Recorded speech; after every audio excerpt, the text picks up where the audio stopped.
Hello అబ్బాయిలు అమ్మాయిలు ఎలా ఉన్నారు అందరూ? నాకు ఇంపార్టెంట్ వర్క్స్ ఉండటం వల్ల వీడియోస్ చేయడం కుదరలేదు. అండ్ ఇప్పుడు కాస్త ఫ్రీ అయ్యాను. So I'm extremely sorry for that. నాకు తెలిసి నా వీడియోస్ మిస్ అయిన వాళ్ళు చాలా కొంచెం మందే ఉంటారు. ఎందుకంటే మన ఛానల్ అంత పెద్దది ఏం కాదు కదా. సరే సోదెందుకు గానీ ఈ రోజు మనం చాలా ట్విస్ట్ నుండి థ్రిల్ కి గురి చేసే కొరియన్ మూవీ గురించి మాట్లాడుకుందాం. ఇంటి పక్కన ఉండే పాపని గ్యాంగ్స్టర్స్ కిడ్నాప్ చేస్తారు. రోజు నవ్వుతూ మాట్లాడే పాపని కనిపెట్టడానికి హీరో ఏం చేశాడనేది మిగతా కథ. ప్రతి క్షణం మనని థ్రిల్ కి గురి చేసే ఈ మూవీ నెట్ఫ్లిక్స్ లో అవైలబుల్ గా ఉంది. ఇక ఫుల్ స్టోరీలోకి వెళ్లే ముందు నాదొక చిన్న రిక్వెస్ట్. నేను ఎంతో కష్టపడి మంచి మంచి మూవీస్ మీ ముందుకు తేయడానికి ట్రై చేస్తున్నాను. ఈ వీడియో గనక మీకు నచ్చినట్టయితే లైక్ చేయండి అండ్ వీడియోని మీ ఫ్రెండ్స్ కి షేర్ చేయండి. ఛానల్ ని సబ్స్క్రైబ్ చేసుకోండి అండ్ నోటిఫికేషన్స్ కోసం వీడియో కింద ఉన్న బెల్ ఐకాన్ ని క్లిక్ చేయండి. మేము ఏ వీడియో అప్లోడ్ చేసినా వెంటనే మీకు నోటిఫికేషన్ అందుతుంది. ఇక ఫుల్ స్టోరీలోకి వెళ్తే ఓపెనింగ్ సీన్ లో మనకు కొరియా సిటీలోని పోలీస్ టీమ్ ని చూపిస్తారు. మిన్ టీమ్ లీడ్ గా ఉన్న ఈ పోలీస్ టీమ్ ఆ రోజు రాత్రి ఫేమస్ పబ్ లో జరగబోయే డేంజరస్ డ్రగ్ డీల్ ని బస్ట్ చేయాలని ప్లాన్ చేస్తారు. మిన్ టీమ్ చాలా తెలివైన వారు. ఓహ్ అనే డేంజరస్ డాన్ దగ్గర పనిచేసే డేవిడ్ డ్రగ్ శాంపుల్ కోసం పబ్ కి వస్తాడు. ప్యాకెట్ చైనా నుండి వచ్చి ఉంటది. డేవిడ్ డ్రగ్ శాంపుల్ ని తీసుకునే టైంలో పోలీసులు అతన్ని పట్టుకోవాలి. ఈ మిషన్ గనుక సక్సెస్ అవుతే డాన్ మాఫియా సామ్రాజ్యం నాశనం అవుతుంది. సో ఇక డేవిడ్ ప్యాకెట్ కోసం పబ్ కి వస్తాడు. కానీ ఈ టైంలోనే పబ్ లో పనిచేసే డాన్సర్ ఆన్సీ డ్రగ్ శాంపుల్ ని తెచ్చిన చైనా వాడిని ట్రాప్ చేసి ప్యాకెట్ ని కొట్టేస్తుంది. సో చైనా వాడు చనిపోతాడు. ఆన్సీ డ్రగ్ ప్యాకెట్ తో పారిపోతుంది. ఆన్సీ బాయ్ ఫ్రెండ్ ముజిన్ స్పాట్ కి వచ్చి ఆమెని ఇంటికి తీసుకెళ్తాడు. కట్ చేస్తే చాలా సేపు అయినా చైనా వాడు శాంపుల్ ని తేవట్లేదని చెప్పి డేవిడ్ కి డౌట్ వస్తుంది. ఇక్కడ చాలా సేపు ఉంటే రిస్క్, సో పారిపోదామని చూస్తాడు. కానీ డీల్ జరగలేదు. ఓకే, కానీ డేవిడ్ గారిని మాత్రం పట్టుకోవాలని చెప్పి పోలీస్ టీము డేవిడ్ ని సక్సెస్ఫుల్ గా పట్టుకొని అరెస్ట్ చేస్తారు. కానీ డ్రగ్ శాంపుల్ దొరకలేదు. తర్వాత ఎలాగో డాన్ తన ఇన్ఫ్లుయెన్స్ ని యూజ్ చేసి డేవిడ్ ని జైలు నుండి రిలీజ్ చేస్తాడు.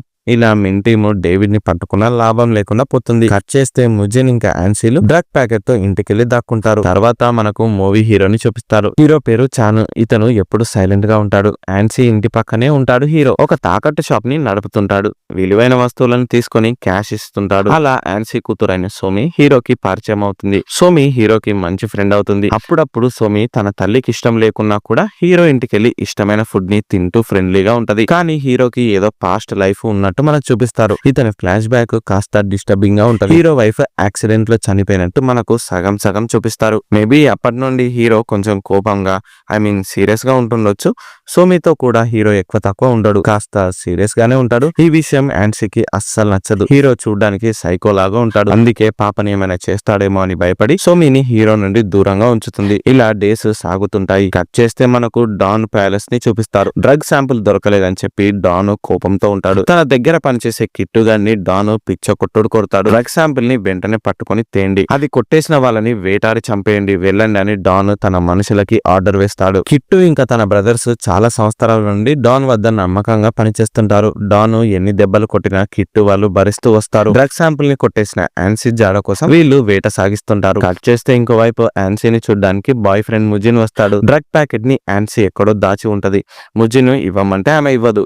ఆమె ఈ డ్రగ్ డీలింగ్ లో 50% షేర్ ని అడుగుతుంది. కానీ ఐడియా ఎగ్జిక్యూషన్ బిజినెస్ మొత్తం నాదే, నీకు కేవలం 20% మాత్రమే ఇస్తానని ముజిన్ మొండి పట్టుపడతాడు. అయినా సరే ఆన్సీ డ్రగ్ ప్యాకెట్ ని ముజిన్ కి ఇవ్వదు. సో కోపం వచ్చిన ముజిన్ ఆన్సీని చితకబాది రేపటిలోగా ప్యాకెట్ ని ఇవ్వకుంటే చంపేస్తా అని వార్నింగ్ ఇచ్చి వెళ్ళిపోతాడు. ఇక ఈ ఘోరాన్ని కళ్ళతో చూడలేని పాప సోమి బయటికి వెళ్ళిపోతుంది. ఆన్సీ సోమిని అంత బాగా చూసుకోదు. చాలా పేదరికంలో సోమి పాప పెరుగుతుంది. ఆ రోజు సోమి తన క్లాస్మేట్ బ్యాగ్ ని దొంగలిస్తుంది. ఆ బాబు బ్యాగు బాగుంటది. ఈ విషయం ఆ బాబు వాళ్ళ తల్లికి తెలిసి సోమిని చితకబాదుతుంది. నాన్న నన్ను సేవ్ చేయని సోమి అటుగా వెళ్తున్న హీరోని అడుక్కుంటుంది. కానీ హీరో తనకు ఏం సంబంధం లేదన్నట్టు బిహేవ్ చేస్తూ అక్కడి నుండి వెళ్ళిపోతాడు. కట్ చేస్తే మళ్ళీ ఆ రోజు ముజిన్ వచ్చి ఆన్సీని కొట్టి టార్చర్ చేస్తూ ఉంటాడు. ఇక సోమి హీరో దగ్గరకు వెళ్లి, నేనంటే ఎవరికి ఇష్టం లేదు, నువ్వంటే నాకు ఇష్టం, అందుకే తండ్రి అని అబద్ధం చెప్పిన, నన్ను క్షమించు, ఇంకోసారి నీ జోలికి రానని సోమి బాధతో ఏడుస్తూ వెళ్ళిపోతుంది. తను అలా చేసి ఉండకూడదని హీరో బాధపడతాడు. తర్వాత కిట్టు అండ్ గ్యాంగ్ పబ్ లోని సీసీ కెమెరా ఫుటేజ్ ని సంపాదించి ఆన్సీ అడ్రస్ ని కనిపెడతారు. వెంటనే వాళ్ళు ఆన్సీని ట్రాక్ చేయడానికి ఇంటికి వస్తారు. కూతురు సోమి ముందే తల్లిని వాళ్ళు చిత్రహింసలు పెడుతుంటారు. ఎంత కొట్టినా ఆన్సీ మాత్రం డ్రగ్ ప్యాకెట్ ని దాచిన ప్లేస్ గురించి చెప్పదు. సో ఇక రౌడీలు సోమిని ఇంకా ఆన్సీని కిడ్నాప్ చేసి పట్టుకెళ్లిపోతారు. ఈ ప్రాసెస్ లోనే మనకు కిట్టు తమ్ముడైన మిట్టు ఇంకా జింగు కనిపిస్తారు. ఈ ముగ్గురిలో జింగు చాలా డేంజరస్. వీడు ఫైటింగ్ స్కిల్స్ కి ఎవరైనా పాతాళంలోకి పోవాల్సింది. ఇంకా మిట్టుకే అమ్మాయిలంటే మోజు. వీడు కూడా చాలా డేంజరస్. ఇక కిట్టుకి బాడీ బలం కన్నా బుద్ధి బలమే ఎక్కువ. కిట్టు అండ్ బ్రదర్స్ వెళ్లిపోతారు. మిట్టు మాత్రం కారులో తల్లి కూతుర్లని బంధించి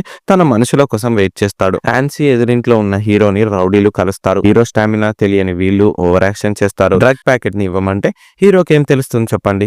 రౌడీలని హీరో చితకబాదుతాడు. చాలా ఫాస్ట్ గా హీరో వాళ్ళని ఖతం చేస్తాడు. అప్పుడే హీరోకి మిట్టు కాల్ చేసి నేను యాన్సీని తన పాపని చంపకుండా ఉండాలి అంటే యాన్సీ నీకు ఇచ్చిన లగేజ్ బ్యాగ్ ని ఇవ్వు అని వార్నింగ్ ఇస్తాడు. ఇక వాళ్ళ ప్రాణాలని సేవ్ చేయాలని చెప్పి హీరోయిన్ ఇంతకు ముందు దాచమని ఇచ్చిన యాన్సీ బ్యాగ్ ని హీరో ఇప్పుడు బయటికి తీస్తాడు. మిట్టు వాళ్ళ మనిషికి బ్యాగ్ నిచ్చి వాళ్ళని వదిలేయమంటాడు. హీరో బ్యాగ్ లో డ్రగ్ ప్యాకెట్ దొరుకుతుంది. ఇక మిట్టు వాళ్ళ మనిషి హీరో రూమ్ లో డేవిడ్ ని చంపేసి పారిపోతాడు. హీరోకి ఒక మొబైల్ ఫోన్ ని కూడా ఇస్తారు. హీరో ఆ ఫోన్ తో మిట్టుతో కాంటాక్ట్ లో ఉంటాడు. ఇక్కడ రూమ్ లో ఉన్న డేవిడ్ డెడ్ బాడీని పోలీసులు గనుక చూస్తే పక్కా ఈ హత్యని హీరోనే చేసి ఉంటాడని అతన్ని అరెస్ట్ చేసే ఛాన్స్ ఉంది. అందుకే హీరో తన ఇంటిని వదిలేసి వెళ్ళిపోతాడు. కట్ చేస్తే నెక్స్ట్ డే మళ్ళీ మిట్టు హీరోకి కాల్ చేసి మేము చెప్పే అడ్రస్ కి వెళ్లి డ్రగ్ ప్యాకెట్ తీసుకో, దాన్ని సాయంత్రం 6 గంటలకు డ్రైవింగ్ ప్యాలెస్ కి వెళ్లి డెలివరీ ఇవ్వు, అప్పుడే తల్లి కూతుర్లని వదిలేస్తా అని చెప్తాడు. సో హీరోకి ఈ పని ఇష్టం లేకున్నా సరే తల్లి కూతుర్ల ప్రాణాల కోసం చేస్తాడు. ఒక ప్లేస్ కి వెళ్లి కార్ బొమ్మని తీసుకుంటాడు. ఆ బొమ్మలోనే డ్రగ్ ప్యాకెట్ ఉంటది. సో ఈ ప్యాకెట్ ని ప్యాలెస్ లో డెలివరీ ఇవ్వడం కోసం హీరో ఒంటరిగా వెళ్తాడు. మిట్టు చెప్పినట్టు దారిలోనే ఫోన్ ని హీరో బయటికి పడేసిపోతాడు. తర్వాత హీరో నేరుగా ప్యాలెస్ కి వెళ్తాడు. అక్కడ డాన్ మనుషులు హీరోని వింతగా చూస్తారు. ఆ ప్యాలెస్ డాన్ దే. హీరో డాన్ ని కలిసి డ్రగ్ ప్యాకెట్ ని డెలివరీ చేస్తాడు. దీంతో డాన్ కి అసలు ఏమర్థం కాదు. ఎవడ్రా నువ్వు, ఏంటివి, నిన్ను ఎవరు రమ్మన్నాడని గట్టిగా అరుస్తాడు. అప్పుడే హీరో మాట్లాడుతూ మీరు చెప్పినట్టు ప్యాకెట్ ని డెలివరీ చేసేసా, వాళ్ళని వదిలే అని అంటాడు. అప్పుడే మిన్ను తన పోలీస్ టీమ్ తో డాన్ ప్యాలెస్ లో రైడ్ చేస్తాడు. ఇక్కడ ఏం జరుగుతుందో డాన్ కి అస్సలు అర్థం కాదు. యాక్చువల్ గా కిట్టు ఏం కాదని బ్రదర్స్ ఎంత నమ్మకంగా డాన్ వద్ద పనిచేసినా సరైన గుర్తింపు రాలేదని ఆలోచించి డ్రగ్ కేసులో డాన్ ని బుక్ చేస్తే పర్మనెంట్ గా వాడు జైల్లో ఉంటాడు. బయట మాఫియాని బ్రదర్సే నడపొచ్చని వాళ్ళ ప్లాన్. సో ప్లాన్ ప్రకారం హీరోని పావులాగా వాడుకొని డ్రగ్ ప్యాకెట్ ని డాన్ వద్ద దొరికేలా చేస్తారు. పోలీసులకి ఫోన్ చేసి ఇన్ఫర్మేషన్ ఇస్తారు. కిట్టు బ్రదర్స్ వేసిన ప్లాన్ అర్థమైన డాన్ కి మైండ్ బ్లాక్ అవుతుంది.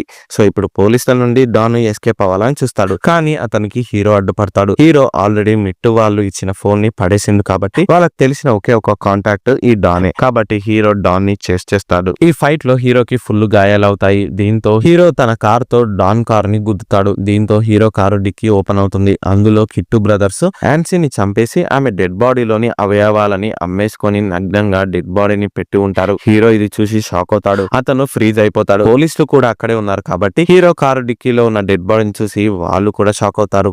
ఈ గ్యాప్ లో డాను పారిపోతాడు. హీరో ఈ హత్య చేశాడు. డ్రగ్స్ ని కూడా అతనే ఇక్కడికి తెచ్చాడని పోలీసులు హీరోని అరెస్ట్ చేస్తారు. ఇదంతా నిజం కాదని హీరో పోలీసులకు చెప్పలేకపోతాడు. ఎందుకంటే అతని మైండ్ లో ఒకటే ప్రశ్న రన్ అవుతుంది. రౌడీలు యాన్సీని చంపేశారు, మరి పాప సోమి ఎలా ఉంది, బ్రతికే ఉందా అనే క్వశ్చన్ హీరో మైండ్ లో తిరుగుతూ ఉంటది. ఇంకోవైపు పోలీసులు హీరోని ఎంత కొట్టి టార్చర్ చేసినా సరే అతను నోరు కూడా విప్పడు. అసలు హీరో ఎవరు, డాన్ ప్యాలెస్ లో అతను ఎందుకున్నాడు, చనిపోయిన యాన్సీకి హీరో ఏమవుతాడు, ఇంకా సోమి ఎక్కడుంది అనే క్వశ్చన్స్ రేజ్ అవుతాయి. హీరో గురించి తెలుసుకోవడం కోసం పోలీసులు చాలా ఫైల్స్ ని వెతకడం స్టార్ట్ చేస్తారు. తర్వాత హీరో ఇక్కడే పోలీస్ స్టేషన్ లో స్టక్ అవుతే అక్కడ పాప ప్రాణాలు ప్రమాదంలో పడతాయి. అందుకే హీరో తప్పైనా సరే పోలీసులని కొట్టి స్టేషన్ నుండి పారిపోతాడు. ఇక్కడ ఇతను ఫైటింగ్ కి యూజ్ చేసిన స్కిల్స్ ని చూసిన మిన్ అండ్ పోలీస్ టీమ్ షాక్ అవుతారు. ఇప్పుడే హీరో గురించి పోలీసులకి తెలుస్తుంది. హీరో చాలా సంవత్సరాల కింద సౌత్ కొరియన్ ఇంటెలిజెన్స్ ఏజెన్సీలో సీక్రెట్ ఏజెంట్ గా వర్క్ చేసేవాడు. ఇతని కింద చాలా గవర్నమెంట్ మిషన్స్ సక్సెస్ఫుల్ అయ్యాయి. ఒంటి చేత్తో 100 మందిని నరికి చంపగల యోధుడు. కానీ తర్వాత ఒక రోజు యాక్సిడెంట్ లో హీరో వైఫ్ చనిపోయింది. బయట ఉన్న హీరోకి బుల్లెట్ గాయాలు అయ్యాయి. అప్పటి నుండి ఇతను ఆ ఏజెంట్ పనిని బంద్ చేసి ఇలా కామన్ మ్యాన్ గా బ్రతుకుతుండు. ఇది హీరో ఫ్లాష్ బ్యాక్. ఇప్పుడు పారిపోయిన హీరోని ఇంకా డాన్ ని పట్టుకోవడం పోలీసుల పని. కట్ చేస్తే ఇంకోవైపు యాన్సీకి పని అప్పచెప్పి డ్రగ్ ప్యాకెట్ ని దొంగలించమని చెప్పిన బాయ్ ఫ్రెండ్ ముజిర్ ని కిట్టు బ్రదర్స్ కనిపెట్టి చంపేస్తారు. బ్రదర్స్ లో మూడోవాడు డేంజరస్ అనే జింగేమో తప్పించుకొని పారిపోయిన డాన్ ని కనిపెట్టి చంపేస్తాడు. డాన్ లేడు కాబట్టి అతని మాఫియా సామ్రాజ్యాన్ని అంతా ఈ ముగ్గురు బ్రదర్స్ టేకప్ చేస్తారు. కానీ మనకు ఇప్పుడు తెలియాల్సింది పాప సోమి జాడ. సోమిని మిట్టు ఒక బామ్మ కప్పచెప్తాడు. ఈ బామ్మ మామూలుది కాదు, మహాకంచు. బ్రదర్స్ కిడ్నాప్ చేసిన పిల్లలందరినీ బామ్మ కప్పచెప్తారు. బామ్మ ఒక పాడుబడిన లాడ్జ్ లో పిల్లల్ని బంధించి టార్చర్ చేస్తూ ఉంటది. ఈ పిల్లలతో డ్రగ్స్ ని డెలివరీ చేపిస్తారు. తర్వాత పిల్లలు కాస్త పెద్దగా అయ్యాక వాళ్ళని పేరెంట్స్ దగ్గరికి తీసుకెళ్తామని నమ్మించి మత్తిచ్చి శరీర భాగాలని కోసేస్తారు. వాటిని డబ్బులకి అమ్మేస్తారు. ఇది వీళ్ళ మెయిన్ బిజినెస్. సో ఇప్పుడు సోమిని కూడా బామ్మ రూమ్ లో బంధిస్తుంది. అయిపోతుంది. ఇంకోవైపు హీరో మిట్టు ఇచ్చిన మొబైల్ ఫోన్ ని చెత్త కుండీలో వెతికి సంపాదిస్తాడు. దాంతో హీరో మళ్ళీ మిట్టుని కాంటాక్ట్ అవుతాడు. ఈసారి మిట్టు డ్రైవర్ డోచి కాల్ లిఫ్ట్ చేస్తాడు. డోచి కొంచెం మంచోడే, అందుకే హీరో అతన్ని చంపేస్తాడేమో అని భయపడి కిట్టు బ్రదర్స్ రోజు హ్యాంగ్ అవుట్ అయ్యే పబ్ అడ్రస్ ని ఇస్తాడు. హీరో ఇక ప్లాన్ చేసి పబ్ కు వెళ్తాడు. కిట్టు బ్రదర్స్ ఫుల్ టైట్ సెక్యూరిటీతో అమ్మాయిలతో ఎంజాయ్ చేస్తూ ఉంటారు. హీరో కిట్టుని చూడలేదు కాబట్టి అతను ఎదురు పడిన కిట్టు సేఫ్. ఇప్పుడు కిట్టు హీరోని చూసి షాక్ అవుతాడు. వీడికి పబ్ అడ్రస్ ఎలా దొరికిందబ్బా అని ఆలోచిస్తాడు. అప్పుడే కిట్టు మిట్టుకి కాల్ చేసి పారిపోరా హీరో వచ్చాడని చెప్పగానే మిట్టు మైండ్ బ్లాక్ అయిపోతుంది. హీరో నేరుగా కిట్టు రౌడీలని కలిసేందుకు బాత్రూమ్ కి వెళ్తాడు. అక్కడే ఆ ఎదవలు గుమిగూడి ఉంటారు. హీరో సోమి గురించి అడుగుతూ రౌడీలని పిచ్చ కొడతాడు. అప్పుడే అక్కడికి డేంజరస్ బ్రదర్ అయిన జింగు వస్తాడు. హీరోకి ఇంకా జింగుకి భీకరమైన ఫైట్ జరుగుతుంది. ఈ ఫైట్ లో జింగు హీరోని షూట్ చేస్తాడు. హీరోకి గాయాలవుతాయి. బయట పోలీస్ టీము రైడ్ చేస్తారు. ఈ న్యూస్ తెలుసుకున్న కిట్టు తన తమ్ముడైన జింగుని వెంట తీసుకెళ్తాడు. హీరోని తర్వాత వేసేయచ్చు రండ్రా మీరాని కిట్టు తన ఇద్దరు బ్రదర్స్ ని తీసుకెళ్లిపోతాడు.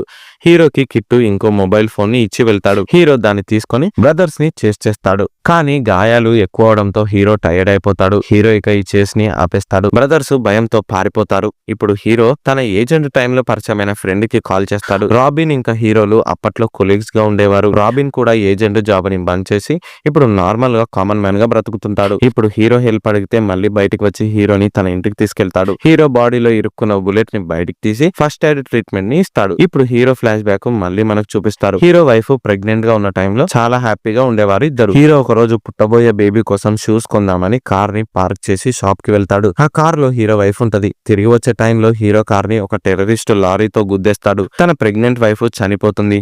ఈ విజువల్ ని చూసిన హీరోకి బుర్ర పనిచేయదు. టెర్రరిస్టు లారీ నుండి దిగొచ్చి హీరోని షూట్ చేస్తాడు. హీరో ఫ్రెండ్స్ ఉంటారు కదా, మిగతా ఏజెంట్స్ వచ్చి ఆ టెర్రరిస్ట్ ని చంపేసి హీరోని సేవ్ చేస్తారు. సో హీరో అప్పటి నుండి చాలా సీరియస్ గా ఉంటాడు. వైఫ్ మెమరీస్ తో బ్రతుకుతూ ఉంటాడు. ఈ ప్రాసెస్ లో హీరోకి సోమి పాప పరిచయం అవుతుంది. తనకు పుట్టబోయే బిడ్డ కూడా సోమి లాగా ఉంటుండేనేమో అని హీరో ఆలోచన. అందుకే హీరో సోమికి చాలా క్లోజ్ అయి ఉంటాడు. ఇప్పుడు ప్రెసెంట్ టైం లో హీరో గాయాల నుండి కోలుకొని మళ్ళీ సోమి కోసం వెతుకుతాడు. హీరో ఫ్రెండ్ రాబిన్ హీరోకి అడ్వాన్స్డ్ గన్ ని గిఫ్ట్ గా ఇచ్చి వెళ్ళిపోతాడు. హీరో ఇప్పుడు ఇక ఫైనల్ ఫైట్ కి రెడీ అవుతాడు. హీరోకి ఇప్పుడే పోలీస్ మెన్ కాల్ చేసి నువ్వు వెతుకుతున్న సోమి మాఫియా బామ్మ దగ్గరే ప్రాణాలతో ఉంది, వెంటనే ఆమెను సేవ్ చేయి, కానీ దీనికి కారణమైన వాళ్ళ పేర్లు చెప్పు నాకు అని అడుగుతాడు. హీరో కిట్టు బ్రదర్స్ గురించి పోలీస్ మెన్ కి పూసగుచ్చినట్టు వివరిస్తాడు. సో ఇక పోలీసులు కూడా కిట్టు బ్రదర్స్ కోసం వెతకడం స్టార్ట్ చేస్తారు. పోలీస్ మెన్ చెప్పినట్టు హీరో చైనా టౌన్ లో నివసించే బామ్మ కోసం వెతుకుతాడు. అక్కడ బామ్మ కనిపించదు, కానీ హీరోకి మొదట డ్రగ్ ప్యాకెట్ ని దాచి ఉంచిన కార్ బొమ్మ కనిపిస్తుంది. ఆ బొమ్మ కోసం ఎవరైనా వస్తారేమో చూద్దామని ఎదురు చూస్తూ ఉంటాడు హీరో. నెక్స్ట్ డే సోమిలాగా కిడ్నాప్ కాబడ్డ పిల్లోడు అక్కడికి వచ్చి బొమ్మని తీసుకెళ్తాడు. దాన్ని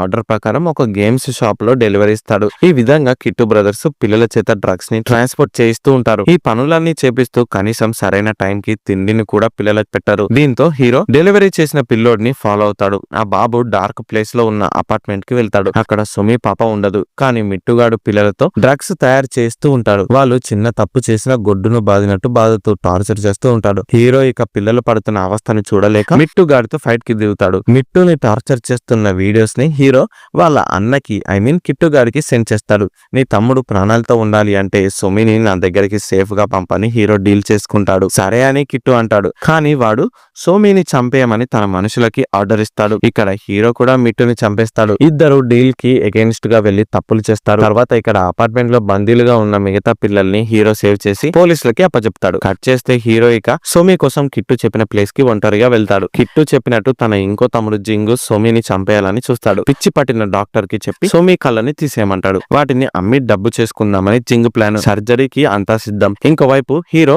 కిట్టు స్థావరానికి రీచ్ అవుతాడు. నా తమ్ముడు మిట్టు ఏడి అని కిట్టు హీరోని అడిగితే హీరో చంపేశానంటాడు. ఇది విన్న కిట్టు చాలా బాధపడతాడు. అయితే హీరో చేసిన పనికి రివెంజ్ తీసుకుందామని చెప్పి కిట్టు ఒక ప్లాన్ వేస్తాడు. సోమి పాప నుండి తీసిన కళ్ళని బాటిల్లో వేసి హీరోకి ఇస్తాడు. ఇప్పుడు ఇక ఇది చూసిన హీరో చాలా బాధపడతాడు. సోమిని సేవ్ చేయలేకపోయినా అని గిల్టీగా ఫీల్ అవుతాడు. అయితే పాప చావుకి రివెంజ్ తీసుకుందామని చెప్పి హీరో డిసైడ్ అవుతాడు. అడ్డొచ్చిన కిట్టు క్రిమినల్స్ అందరినీ హీరో మట్టి కరిపిస్తాడు. కానీ డేంజరస్ సైకోగాడైన జింగు హీరోని కుల్ల పొడి చేస్తాడు. హీరో ఇక లాస్ట్ కి జింగుని కూడా చంపేస్తాడు. ఈ సీన్ ని చూసిన అన్న కిట్టు ప్రాణాల కోసం పారిపోతుంటాడు. హీరో వాడిని చేసి మరీ పట్టుకుంటాడు. హీరో ఇక సోమి ప్రాణాలు తీసిన కిట్టుని కూడా చంపేస్తాడు. తర్వాత సోమిని కాపాడలేకపోయినా అని హీరో కూడా సూసైడ్ చేసుకొని చనిపోదామని ట్రై చేస్తాడు. కానీ ఇక్కడే ఒక పెద్ద ట్విస్ట్ రివీల్ అవుతుంది. సోమి పాప చనిపోలేదు, బ్రతికే ఉంది.